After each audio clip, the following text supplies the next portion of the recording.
Severino. Bom dia a todos.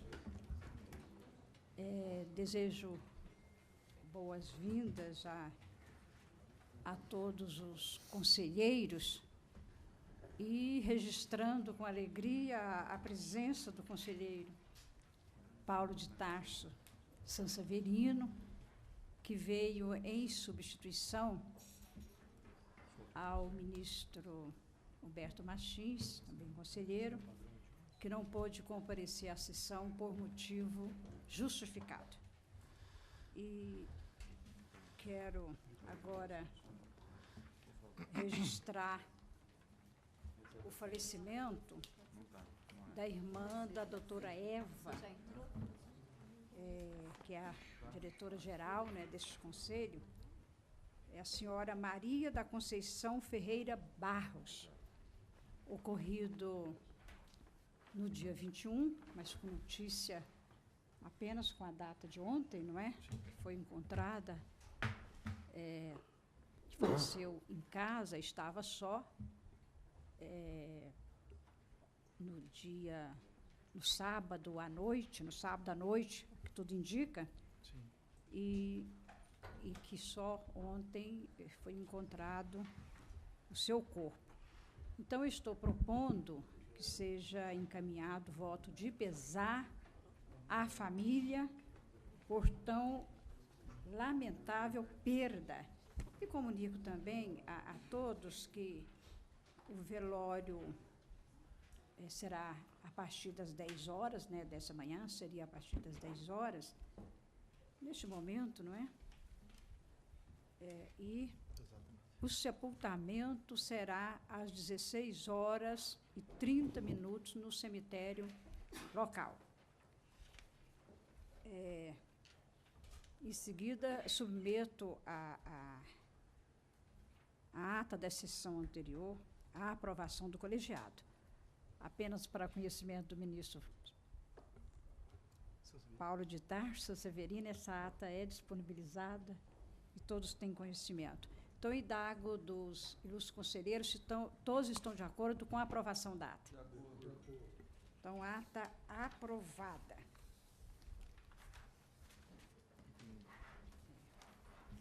Eu chamo a julgamento, que é da minha relatoria, o processo administrativo 0360, e é um processo simples que eu trago a referendo uma portaria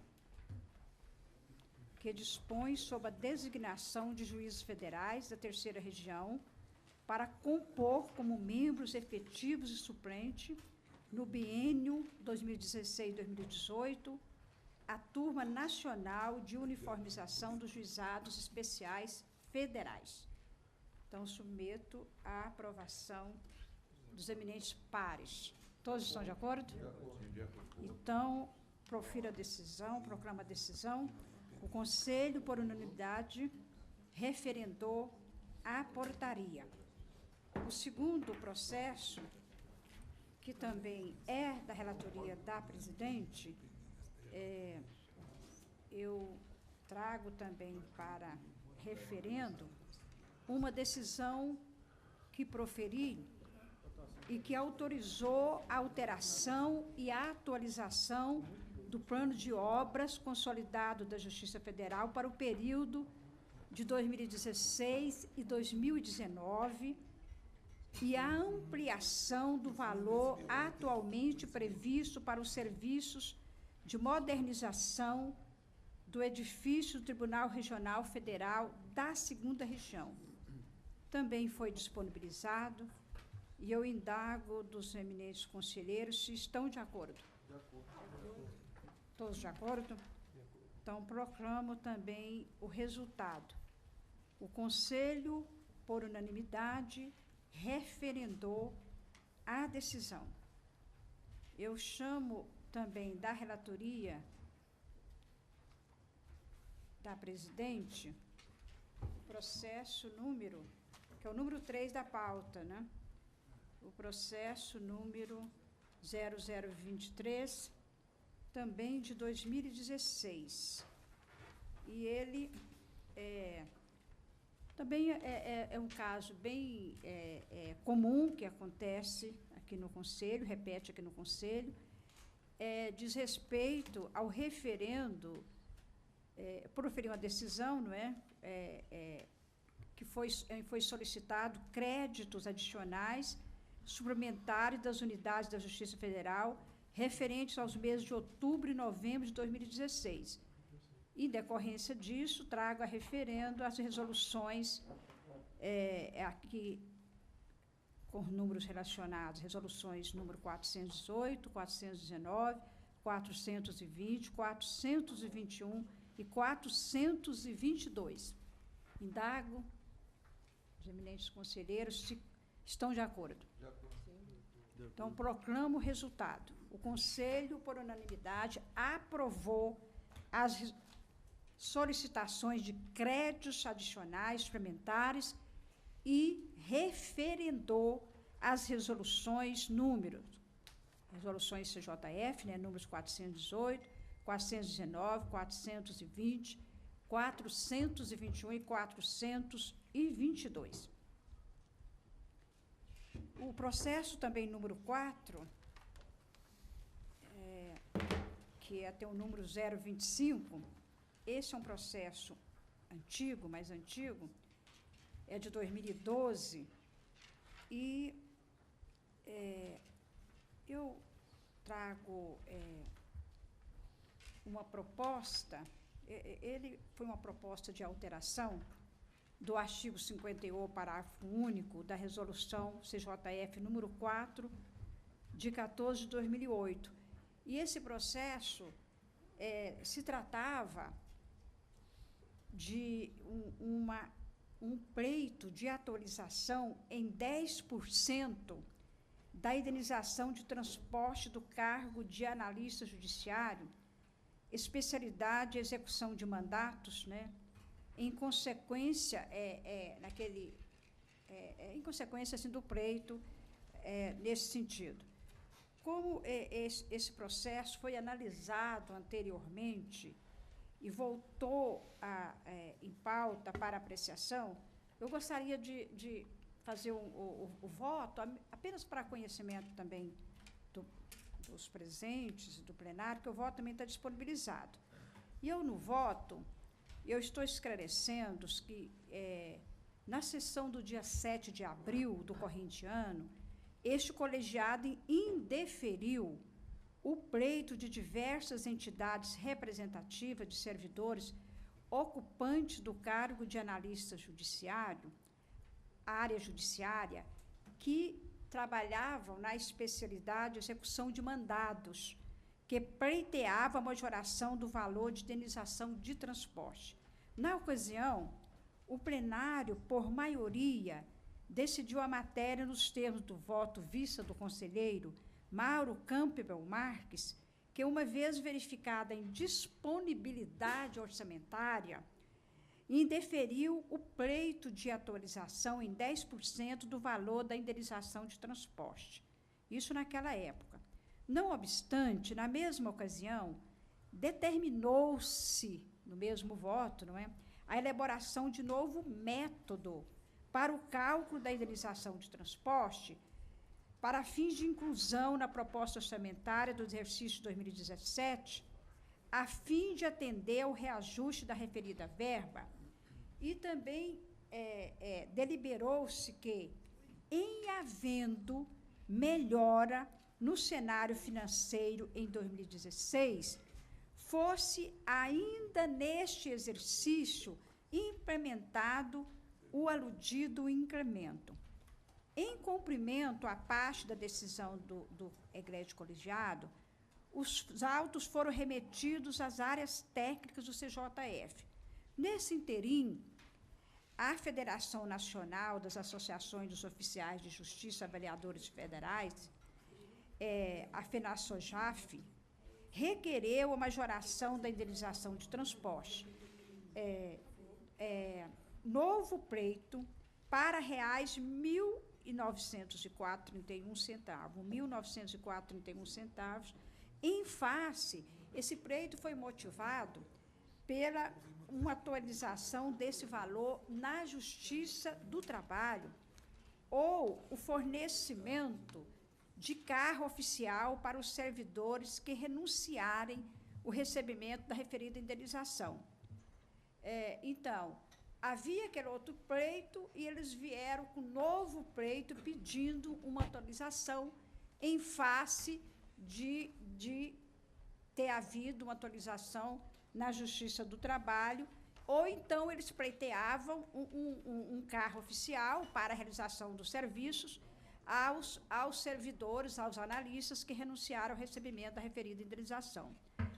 E eu continuo dizendo que, de plano, registre-se que o valor pago atualmente aos oficiais de justiça encontra-se estipulado no artigo 58, parágrafo único, da resolução do CJF, número 4, de 14 de março de 2008, e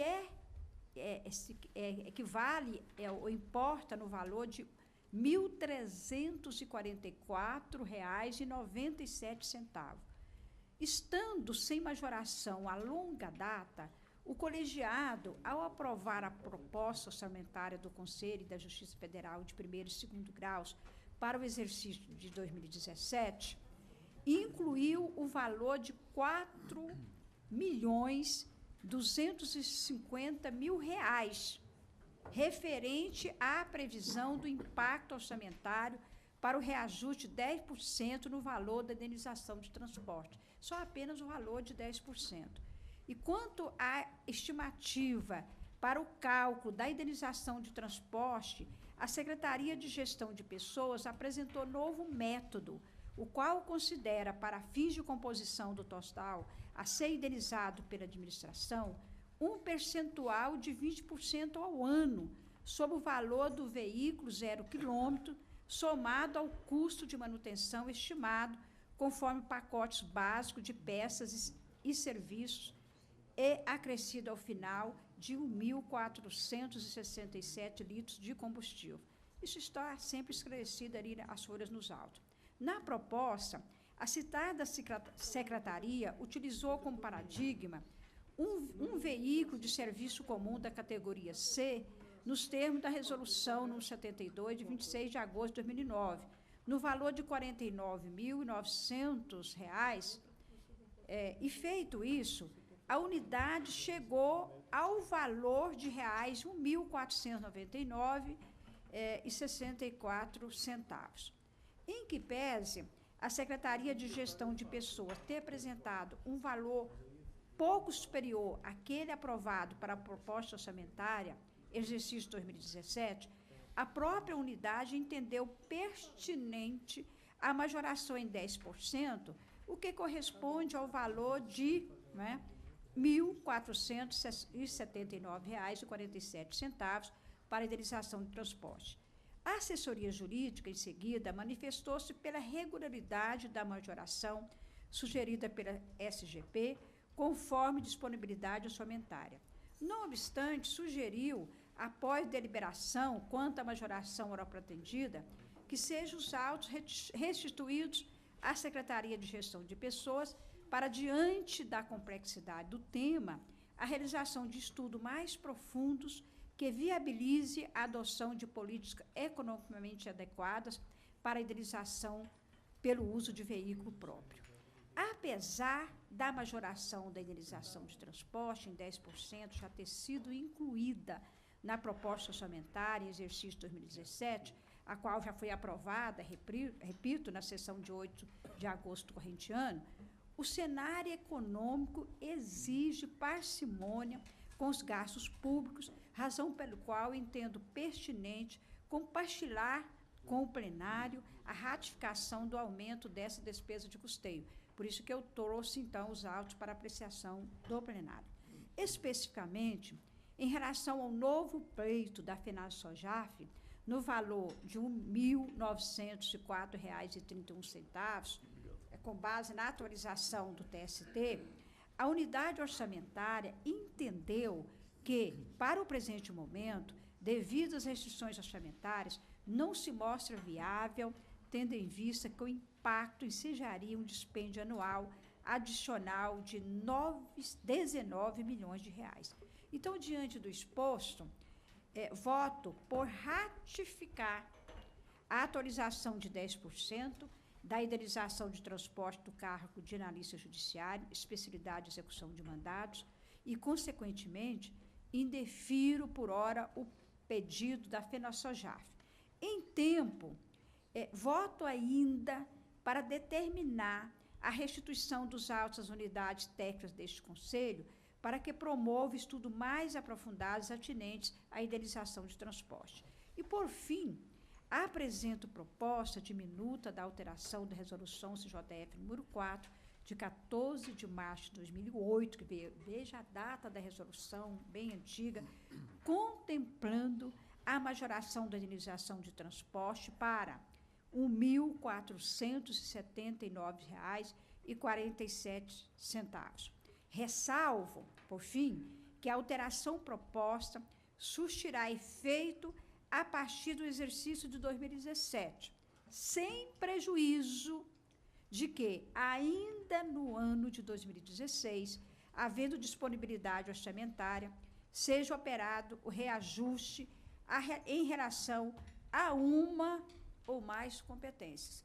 Essa resposta, nós só temos condição de verificar qual seria a competência que seria, essas competências seriam pagas este ano, após o final, né, com o que nós, dos pagamentos que terão que ser feitos, possivelmente no mês de dezembro, né, no mês de dezembro.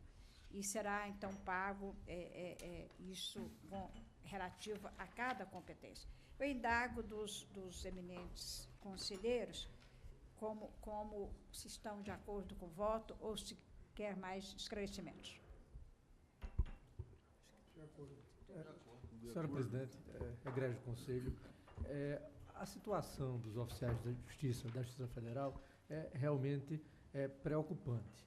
A Justiça Federal, a Justiça da União, em suas várias especialidades, indeniza os seus meirinhos de forma absolutamente díspare.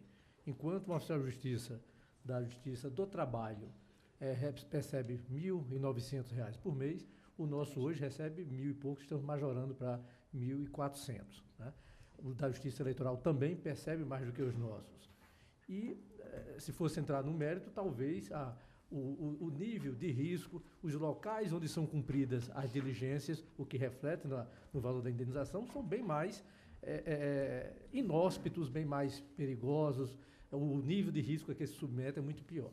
A situação realmente é desconfortável para o gestor. Me sinto bem pagar aos meus oficiais de justiça, vai ficar quase a metade do que percebe um oficial de justiça de outro ramo do Poder Judiciário da União. Entretanto, como esclarece a ministra em seu voto, orçamentariamente neste exercício não é possível o implemento desse valor. E a reserva do possível há de ser aplicada ao caso.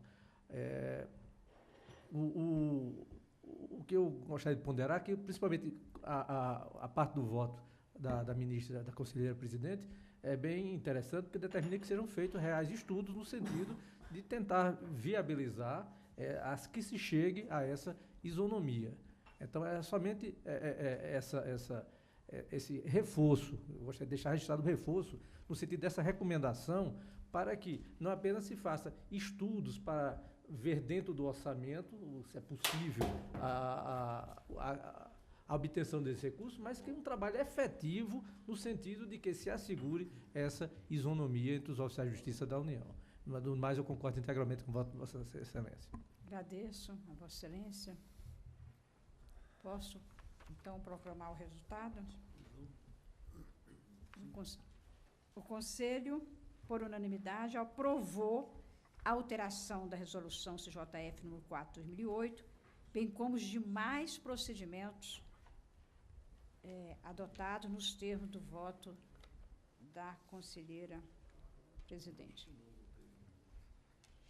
Temos agora, terminados os processos da presidência, eu chamo em seguida para julgamento o processo 036, é o número 5 da pauta, né? Número 5 da pauta, e de que é relator o senhor corregedor geral da Justiça, conselheiro Mário Campos Marques. Senhora presidente, agradeço a Vossa Excelência. Bom dia e saudação a todos os demais conselheiros presentes.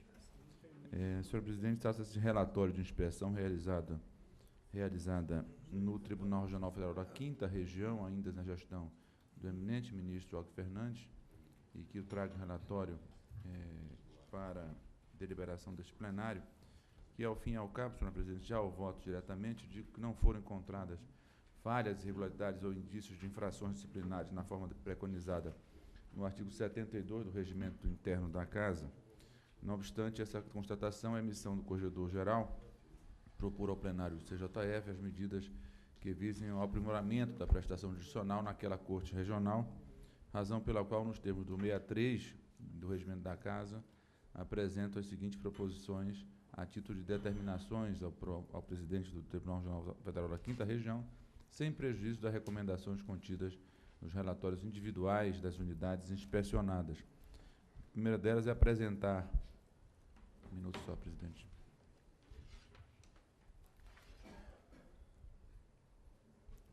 Apresentar estudos sobre ações específicas de redução de acervo e do tempo de tramitação processual nas unidades em que a situação seja discrepante da existente na média do tribunal, providenciar a lotação de servidores e preenchimento de funções, cargos comissionados desocupados em alguns gabinetes, o que está impactando o aumento do acervo dessas unidades, rever a estrutura de pessoal para a composição mínima própria para a vice-presidência, a fim de se evitar a interrupção do fluxo de trabalho e manter a memória da unidade.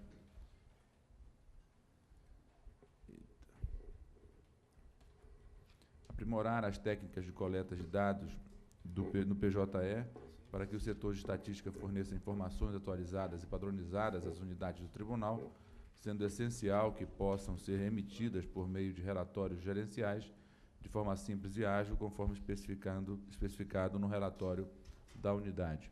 Programar o desuso completo do sistema Esparta, próprio lá da 5ª Região, conforme o cronograma de implantação do PJE naquela região, na 5ª Região, em razão da necessidade de cumprir a determinação do CNJ de utilização exclusiva do sistema PJE nos termos da Resolução CNJ 185, de 18 de dezembro de 2012, informando esta Corregedoria.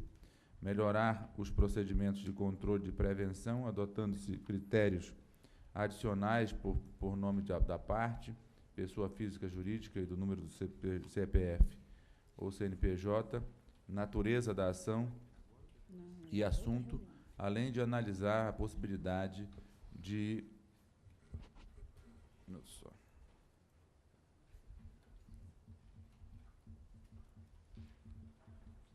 além de analisar a possibilidade de integração das bases dos processos do 1º e 2º graus, qualificar o corpo técnico da área de informática, evitando-se a manipulação de dados críticos por parte de terceirizados, especialmente no que se refere às credenciais para acessos a aplicações, gerenciamento de logs, consulta ao histórico das alterações de registros processuais para os usuários dos sistemas e integração das diversas bases processuais, informar as providências adotadas para adequação do Código de Processo Civil em vigor, cumprir todas as recomendações contidas nos relatórios de áreas e unidades inspecionadas. Desse modo, apresento este relatório e voto pela aprovação do relatório, como se encontra, senhora presidente, como voto. O eminente conselheiro traz, para aprovação a inspeção realizada no Tribunal Regional Federal da 5ª Região. Todos estão de acordo? De acordo. Então, proclamo o resultado. Peço que registre meu impedimento, senhor presidente. Peço que registre registrado o impedimento do seu excelência, o conselheiro presidente da 5ª Região. Então, o conselho, por maioria, não é? Aprovou o relatório... Não, por unanimidade, senhora presidente. Unanimidade mesmo, né? Aprovou o relatório de inspeção nos termos do voto do conselheiro relator, registrando o impedimento do conselheiro presidente daquela da 5ª Região, o conselheiro Rogério Fialho Moreira. Vamos agora para o número seguinte, o número 6 da pauta. Parece que é um pedido de vista, relator o conselheiro Humberto Martins, com pedido de vista do conselheiro Benedito Gonçalves. Vossa Excelência está solicitando o adiamento. Tem que mais uma prorrogação, que a gente teve voto, fazer um outro estudo sobre os impactos. Sim. Então, vou propor o relatório, a proclamação parcial.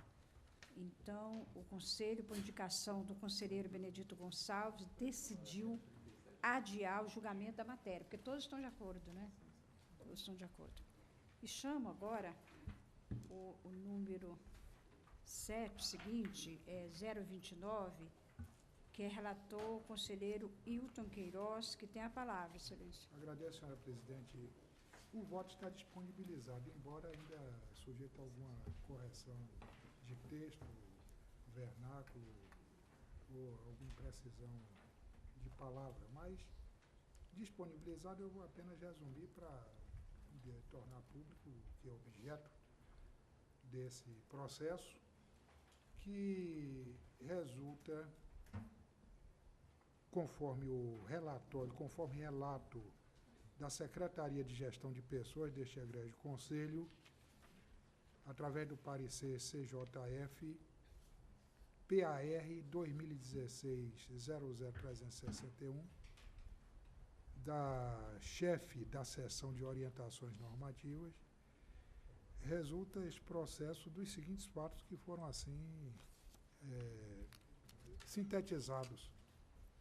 Trata-se de ofício encaminhado pelo presidente do Tribunal Regional Federal da 2ª Região para apreciação deste Conselho, o qual veicula consulta formulada pela Seção Judiciária do Estado do Espírito Santo acerca do procedimento a ser adotado para pagamento do adicional de periculosidade para técnicos judiciários / segurança e transporte, nos termos do parecer da Secretaria de Recursos Humanos daquele tribunal.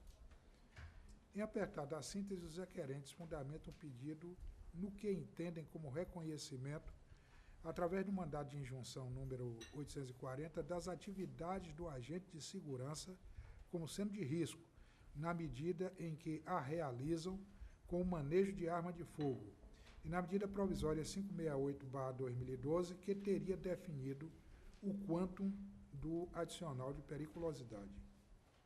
Ao analisar pedidos de servidores ocupantes do cargo efetivo de técnico judiciário, segurança e transporte, de reconhecimento do direito à gratificação de periculosidade, a Secretaria de Recursos Humanos do TRF 2ª Região consigna que a resolução número 4 de 14 de março de 2008 não reconhece nem diferencia as atividades desenvolvidas pelos ocupantes do cargo efetivo de técnico judiciário, segurança e transporte, que fazem parte do Grupo Especial de Segurança, GES, e têm porte de arma para fins de percepção do adicional de periculosidade. Os requerentes alegam que fariam jus à percepção do adicional de periculosidade por realizarem a segurança de magistrados com manejo de arma de fogo para tal atividade.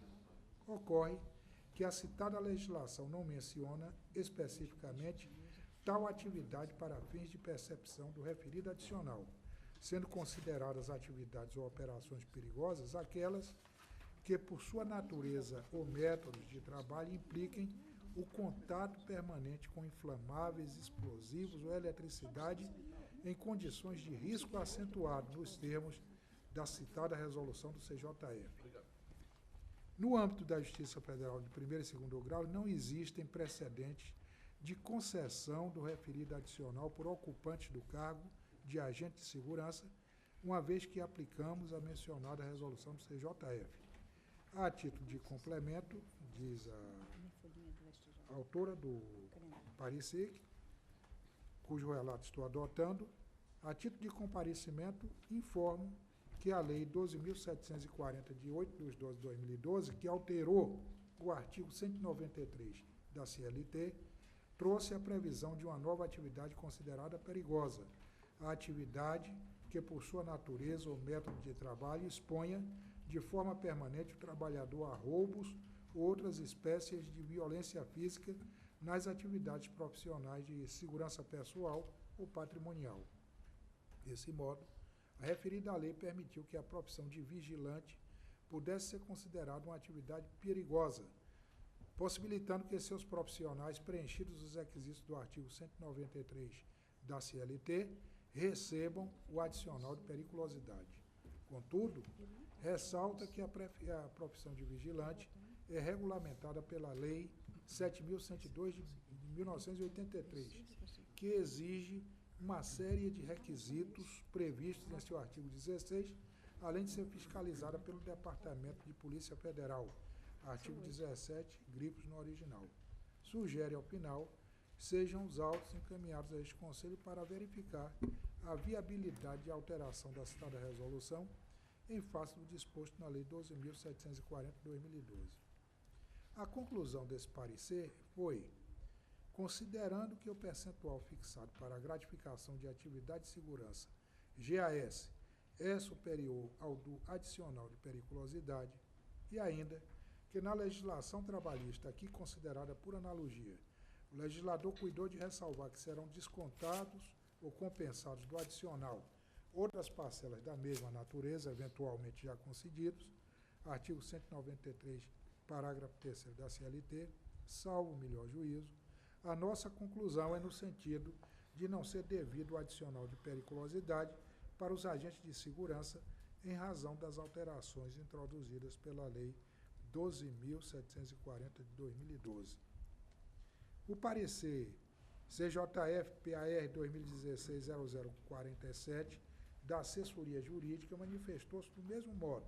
Isto posto, esta assessoria jurídica sugere para que seja respondido a presente consulta do Tribunal Regional Federal da 2ª Região sobre requerimento da Seção Judiciária do Estado do Espírito Santo acerca do procedimento que deverá ser adotado para pagamento do adicional de periculosidade para técnicos judiciários, segurança e transporte, que, em concordância com o parecer da Secretaria de Gestão de Pessoas deste CJF, número CJF-PAE 2016/00361, a gratificação de atividade de segurança, GAS, possui a mesma natureza do adicional de periculosidade suscitado, razão pela qual concluiu não ser devido este, mesmo para aqueles servidores que desempenham atribuições do cargo com porte de arma de fogo, para não caracterizar o bis in idem remuneratório pela mesma atividade. Então, os autos vieram conclusos por intermédio de despacho e subsequente ofício de folha 120, ambos da eminente ministra Laurita Vaz, presidente deste Conselho. É um relatório, senhora presidente.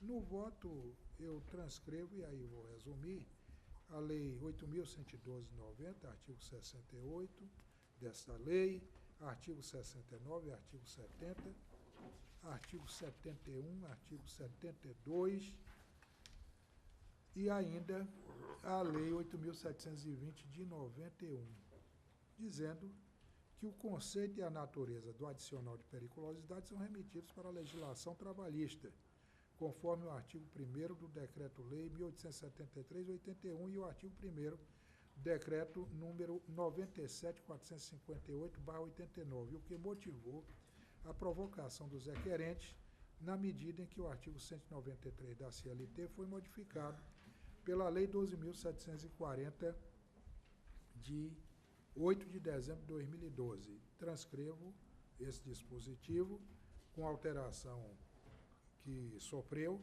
por força do normativo superveniente e acrescento que o parecer CJF-PAR 2016-361 detalhou, com correção à nova regulamentação das atividades ou operações perigosas, nos termos da portaria 1885 de 2 de dezembro de 2013, do Ministro de Estado do Trabalho e Emprego, folhas 102 e 103. Nesse contexto, a tese é que a alteração inseriu a atividade dos agentes de segurança da Justiça Federal no âmbito da incidência da nova lei, porquanto foram criadas outras hipóteses de percepção do adicional de periculosidade, incisos 1 e 2, do artigo 193 da CLT e portaria 1885/2013, a gerar direito ao pagamento depois da modificação. É certo que os novos fatos, listados nos normativos como geradores de direito ao adicional de periculosidade, subsumem algumas das atribuições dos servidores. Todavia, tenho que não é o caso do pagamento. E o parecer foi bem claro, esse parecer a que me reportei, dos setores técnicos aqui, do gestão do pessoal, e ainda mais o parecer da assessoria jurídica, no sentido de que o pagamento nos termos solicitados implica em bis in idem da vantagem que já é percebida por esses servidores.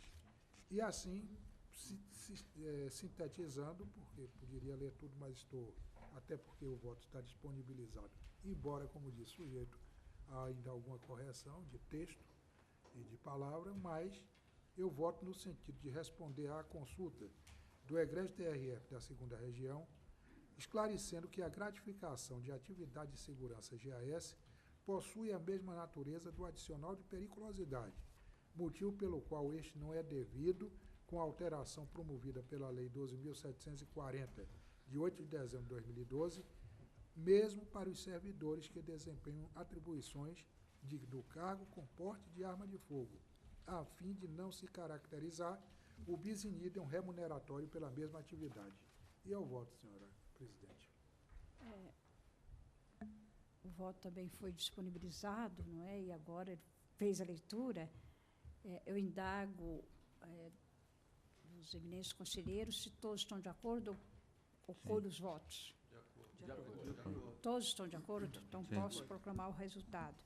O conselheiro, por unanimidade, respondeu à consulta no sentido de não ser devido o pagamento do adicional de periculosidade aos técnicos judiciários, especialidade de segurança e transporte, tudo nos termos do voto do conselheiro relator. Chamo agora o número 8, é um pedido de vista que relatou o conselheiro Rogério Fialho Moreira e pediu vista o conselheiro Paul Eric. Vossa Excelência tem a palavra para o seu voto. Senhora Presidente, egrégio Conselho, trata-se de consulta formulada pelo egrégio Tribunal Regional Federal da 1ª Região acerca da possibilidade de se utilizar parte do saldo de nota de empenho inscrito em restos a pagar naquela unidade para pagamento de passivos trabalhistas a desembargadores daquela corte, egressos da magistratura de 1º grau. Sua Excelência, o eminente relator conselheiro, desembargador Rogério Fialho, respondeu negativamente, no que foi secundado pelo desembargador Luiz Fernando Penteado, bem como pelo conselheiro ministro Mauro Campbell.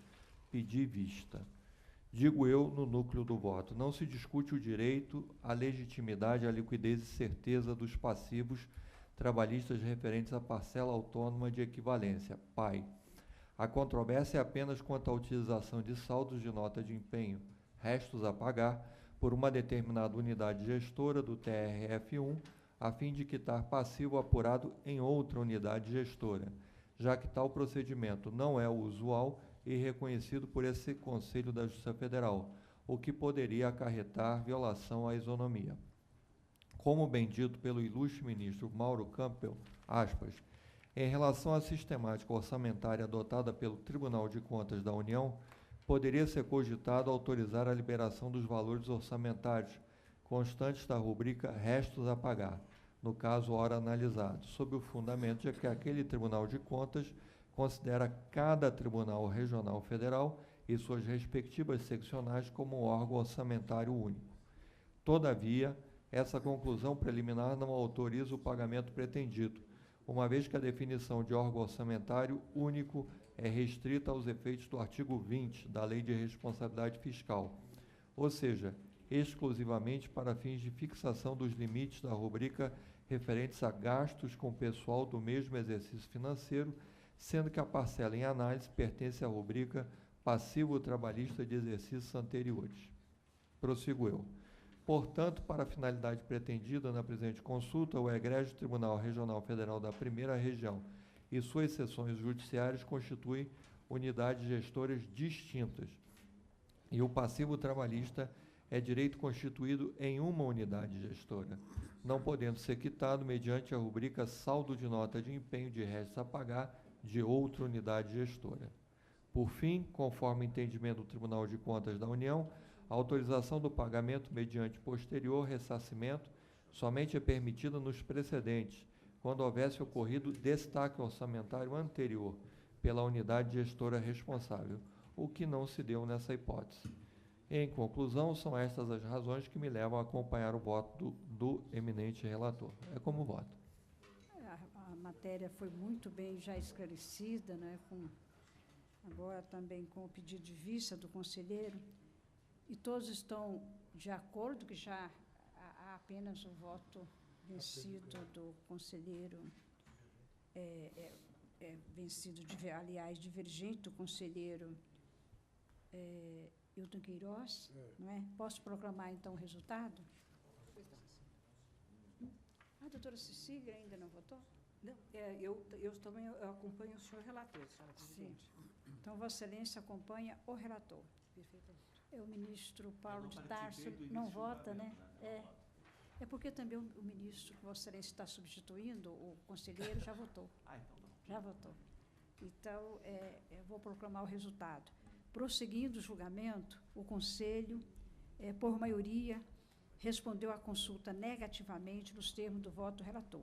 Vencido o conselheiro Hilton Queiroz. O número 9,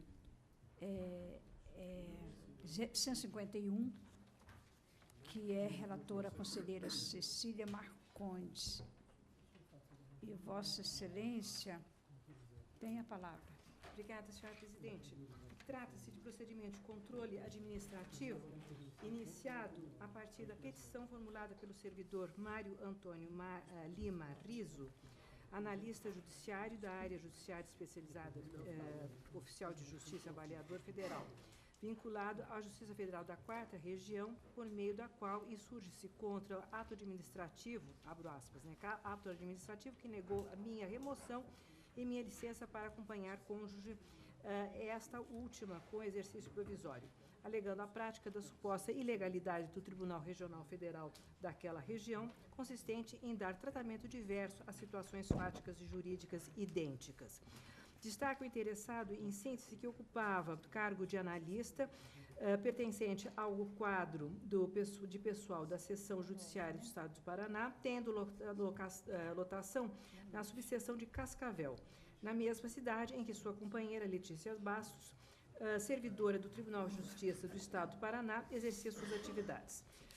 Informa que em 24 de 4 de 2014, após aprovação em concurso que tomou posse no cargo de analista área judiciária especialidade oficial de justiça, avaliador federal, no quadro pessoal da Seção Judiciária do Estado de Rio Grande do Sul, sendo lotado na subseção do Rio Grande, posse que se deu em 24 de 4 de 2014. Sua companheira, por seu turno, foi removida no interesse da administração mediante permuta pelo Tribunal de Justiça do Paraná para a comarca de Maringá, no mesmo estado, em 30 de 4 de 2014. Nesse cenário, destaca que requereu a Corte da 4ª Região, em maio de 14, que se concedesse a remoção para acompanhar sua companheira para a Seção Judiciária do Estado do Paraná, subseção Maringá, ou, alternativamente, licença por motivo de afastamento do cônjuge, exercício provisório na subseção do Paraná. Salienta que, assim decidindo, a Corte desrespeitou, no sentido de não conceder a remoção ou a licença, os princípios constitucionais da isonomia e da legalidade, pois, em situações análogas, concedeu a remoção para outros 3 servidores e a licença para mais um servidor igualmente não coabitavam com os seus respectivos cônjuges.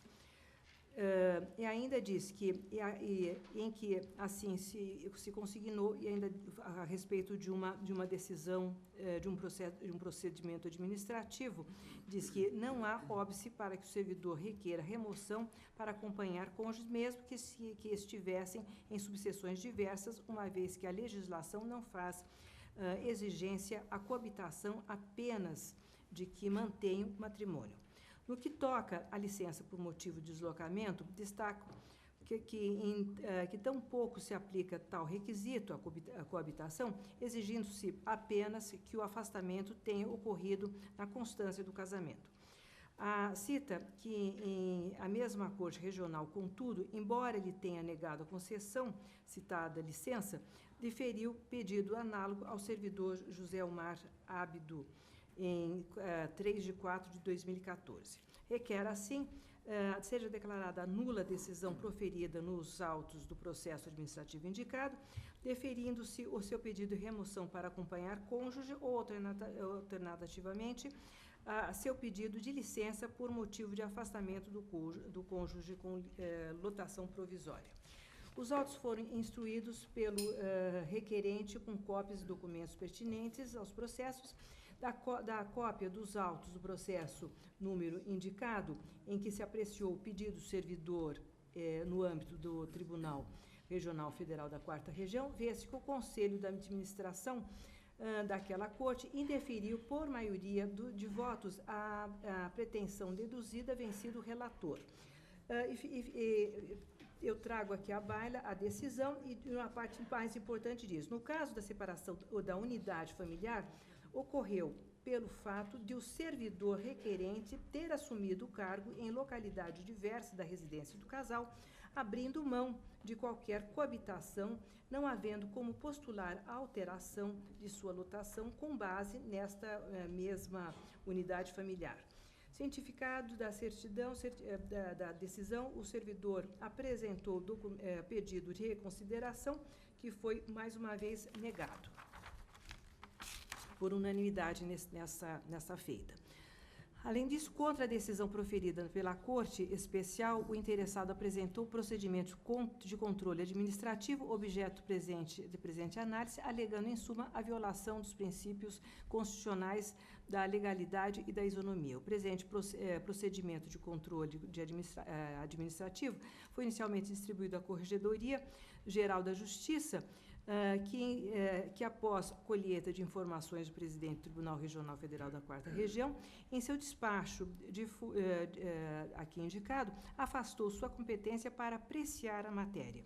Diante dessa manifestação, os autos foram remetidos à apreciação da Subsecretaria de Normas, Orientação, Direito e Deveres para parecer, que tratou preliminar do cabimento do procedimento administrativo, do procedimento de controle administrativo, apresentado pelo servidor. E, neste caso aqui, diz que há competência do Conselho de Justiça Federal para apreciar o feito.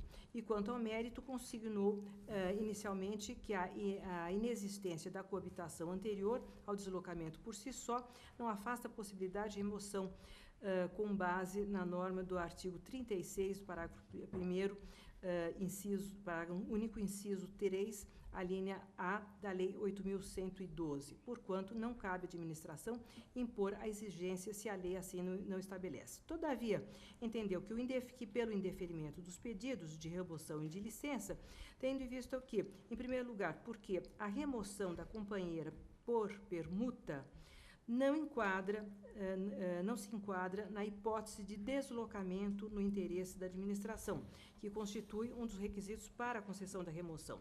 E segundo, porque houve afastamento recíproco dos companheiros com a remoção da companheira Letícia de Cascavel para Maringá, em 24 de 4 de 2014, na mesma data em que o requerente exonerou-se de analista, né, do judiciário, para tomar posse no cargo de oficial de justiça. Posteriormente a essa manifestação, corroborada pela Secretaria de Gestão de Pessoa do Conselho, o servidor, ora interessado, informou nos autos que atualmente se encontra lotado em Toledo. Em seu parecer, a Secretaria de Gestão, a assessoria jurídica, aliás, defendeu em preliminar a competência deste conselho e, no mérito, alegou que o critério da administração, o qual foi realizado pelo julgamento do pedido pela Corte Especial de Administrativa do Tribunal Regional Federal da 4ª Região, quando, por unanimidade, negou o provimento do recurso interposto, acertou na medida em que não houve a unidade alegada pelo requerente.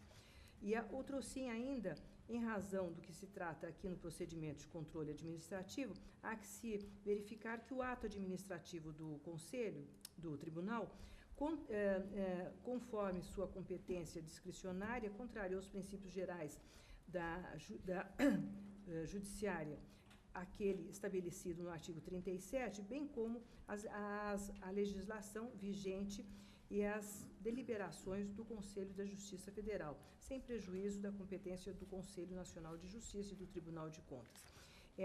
Nesse perímetro de análise, conforme entendimento dessa assessoria, emerge por sugerir que o acompanhamento do parecer da Secretaria de Gestão no sentido de que a separação do núcleo familiar não se deu por vontade da administração, mas sim por decisão da Corte Especial da Administração, não merece reparo. Opinou, portanto, pelo não provimento do pleito. Este é o relatório. Passo ao voto. Preliminarmente, imperioso tratar da competência do Conselho de Justiça Federal para apreciação da matéria objeto do requerimento. Nos termos do artigo 105 do parágrafo único do inciso 2 da Constituição Federal, compete ao Conselho da Justiça Federal supervisão administrativa e orçamentária da Justiça Federal de primeiro e segundo graus, como órgão central do sistema e com poderes correcionais cujas decisões terão caráter vinculante. A norma infraconstitucional de regência do Conselho, a Lei 11.798 de 2008, estabelece seus artigos 5º, 6º e 7º, respectivamente, a competência do Conselho de Justiça e da Corregedoria, etc. Conforme relato, o pedido do servidor foi distribuído inicialmente ao corregedor, à época ministro Jorge Mussi, e solicitadas e prestadas informações, voltaram os autos para a manifestação do eminente ministro, sem adentrar na questão relativa à competência deste egrégio conselho, para apreciar o recurso, mas apenas reconhecendo a sua incompetência para tratamento da matéria atinente aos direitos de servidor não inserido no rol das atribuições típicas da corregedoria. Como se observa da decisão do corregedor, nele não afirmou ser a matéria ser do plenário do Conselho de Justiça Federal a competência para apreciação dessa matéria. E assim eu trago as resoluções do regimento interno, etc., a respeito da matéria. Conforme se observa do disposto em destaque referente à apreciação sobre a relatoria de um dos conselheiros, o recurso relativo à matéria relacionada aos direitos e deveres e questões disciplinares de servidores do próprio Conselho sendo que o demandante aqui, no caso, não é servidor deste órgão colegiado. E mesmo que o artigo 30 do referido regulamento, ao determinar a distribuição de efeitos que não sejam da competência do Corregedor da Justiça Federal entre os demais conselheiros, por exceção do presidente, por óbvio se refere aos processos cuja matéria esteja inserida no rol das atribuições próprias do Conselho de Justiça Federal. Nesse sentido, ao contrário do entendimento exarado pelas áreas técnicas do Conselho de Justiça, segundo a qual o referido pedido encontraria alicerce no artigo 123 e 124 do Regimento Interno deste Conselho, atinentes ao procedimento de controle administrativo, verifico que os mencionados dispositivos integram o capítulo 5º dos deveres e tipos de processos e procedimentos, que, por sua vez, encontra-se inserido no título 2 da tramitação processual. Assim como decorrência da necessária interpretação sistemática do regimento interno, entendo que a fonte normativa da competência material do Conselho de Justiça Federal está consubstanciada no título 1 da finalidade, composição, estrutura e competência, negrito, e capítulo 3 da estrutura do Conselho de Justiça, seção 1 do plenário e de suas competências. Destaco dentre as competências do plenário deste Conselho, previstas no artigo 8º do Regimento Interno, as matérias que versam a respeito de servidores que poderiam guardar relação com qualquer com a questão ora discutida nestes autos, descritas nos incisos 4, 11 e 12. Todos eles falam, as decisões, o plenário competente para apreciar decisões administrativas de tribunais regionais federais que contrariem a legislação vigente e as normas editadas com base no seu inciso, decidir em grau de recurso as matérias relacionadas aos direitos e deveres de servidores de sua secretaria e dos juízes, quando esses for aplicada a sanção por procedimento por processo disciplinar decidido pelos tribunais regionais e deliberar sobre matérias administrativas referentes aos servidores do Conselho. As hipóteses que mais se aproximam do pedido ora analisado seriam, num olhar mais desatento, os já acima indicados incisos. No entanto, aquela prevista no artigo do inciso 4, qual seja apreciar de ofício o requerimento de magistrado, relaciona-se a grave e flagrante descumprimento dos preceitos normativos e legais concernentes à administração da justiça pelas cortes vinculadas do Conselho, tanto que a apreciação, neste caso, dar-se-á de ofício pelo próprio Conselho. No caso dos incisos 12 e 11, há de se observar que diz respeito tão somente a pleitos formulados pelos servidores do Conselho, que não condiz com o processo em análise inaugurado por pedido deduzido por servidor que integra quadro pessoal da Justiça Federal da 4ª Região.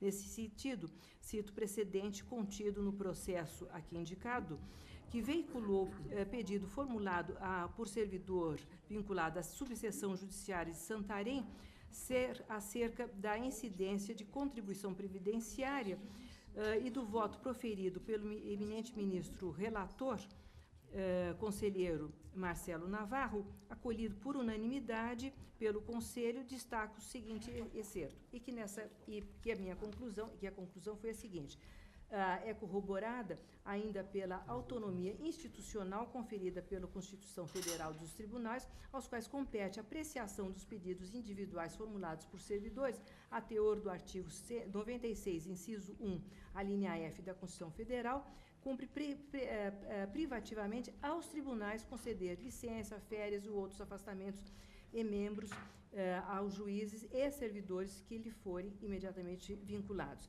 Destaque preliminarmente, voto no sentido de não conhecer do recurso.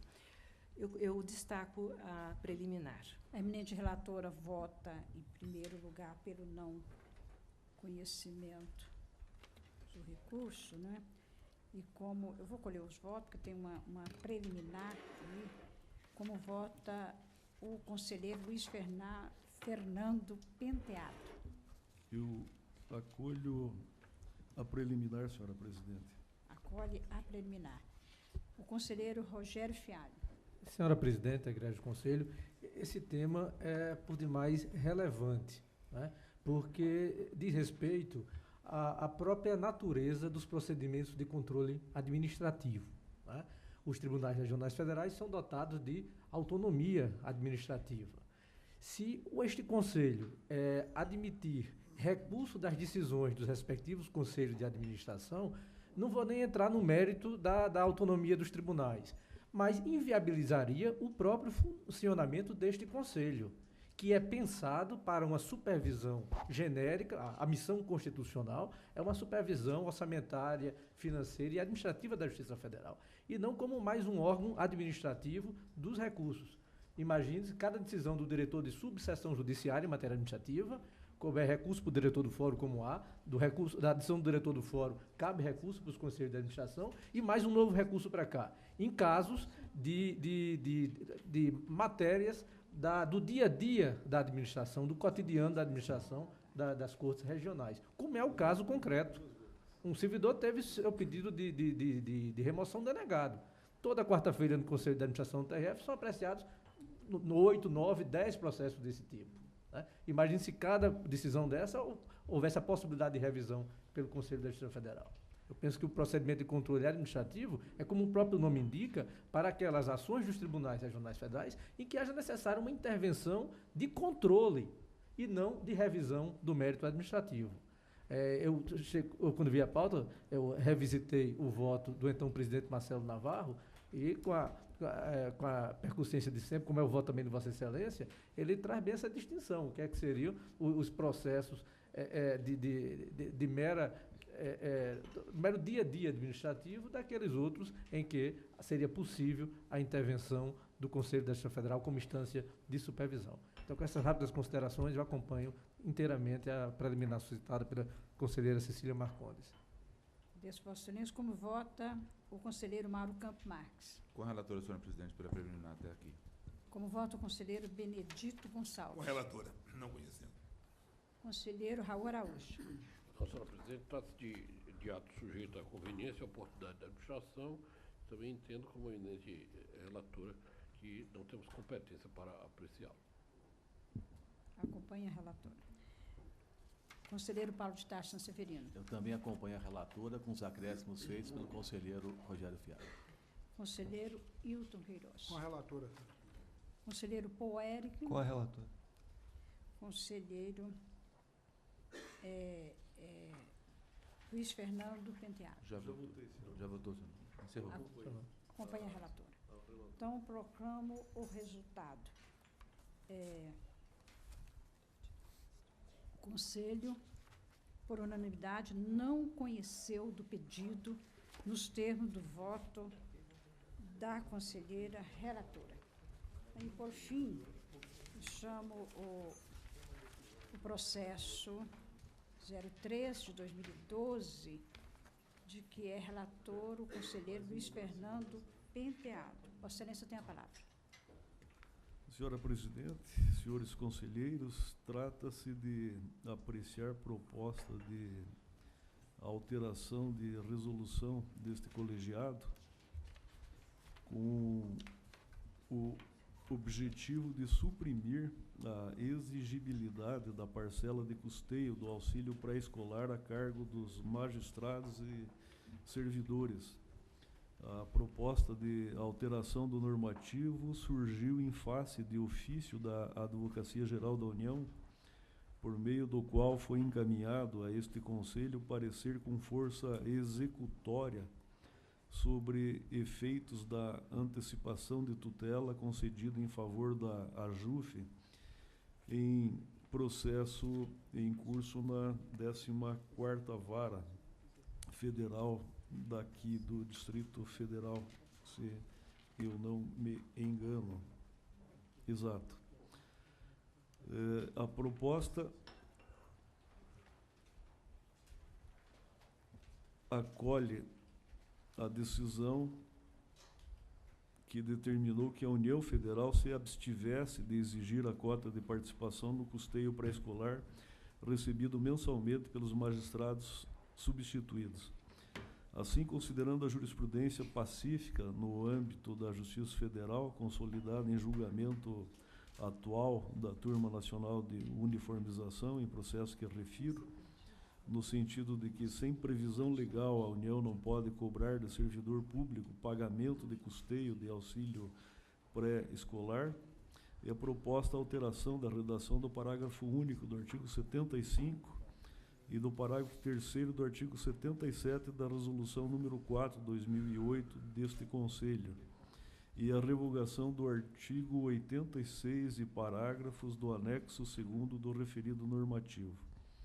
A Secretaria de Planejamento, Orçamento e Finanças informa que, havendo alteração, não surgirá impacto orçamentário significativo. E registro que o próprio TCU já excluiu do seu regulamento a cobrança do custeio por parte dos servidores sobre o benefício em tela, alinhando-se à interpretação ora proposta. Se não houver nenhum questionamento, senhora presidente, por amor à síntese, eu já distribuí o projeto de voto. Sim. E eu ratifico, acolhendo a proposta de alteração da Resolução número 4/2008, a fim de excluir a participação tanto de servidores quanto de magistrados no custeio do benefício de auxílio pré-escolar, nos termos da fundamentação. Todos concordam com o conselheiro, o voto do conselheiro? A matéria é pacificada, eu só pedi que seja distribuída, terminei a distribuição. A matéria, aliás, parece estar consolidada no Superior Tribunal de Justiça, eu vou fazer da mesma forma, apenas também distribuir ao Conselho de Administração. Então, posso fazer a proclamação? Pode. Então, o Conselho, por unanimidade, aprovou a proposta de alteração da Resolução CJF número 4 de 2008, nos termos do voto do conselheiro relator. Não temos mais processos para julgamento e gostaria apenas de confirmar a data e o horário da nossa próxima sessão, no mês de dezembro, dia 12, segunda-feira, às 14 horas. Perfeito. Todos, 14 né? horas. Às 14 horas. Vamos voltar ao horário, né? Não é? Às vezes eu fico um pouco preocupada com esse horário, porque dia 12 é um dia bem propício para uma extraordinária na Corte Especial, mas eu, por hora, ainda não marquei. Mas vamos confirmar o horário de 12 horas. Mais 14, algum? né? 14 horas. 14 horas, às 14 horas. Mais alguma consideração dos eminentes? Então, agradecendo a presença de todos, não é? E que vem também, chegaram do conselheiro da OAB, doutor Ibanez Rocha e do juiz federal Roberto Carvalho Veloso, sempre presentes aqui à nossa sessão. Declaro encerrada a sessão, mas gostaria de ter uma conversa rápida com os presidentes dos tribunais. Uma conversa bem, eu não sei se algum tem algum impedimento com relação ao horário de volta, mas Não. está tranquilo, né? Tranquilo. Uma conversa Tá cedo rápida, ainda, nós temos vários temas para ser discutidos, mas se não der tempo, nós discutimos em outra oportunidade.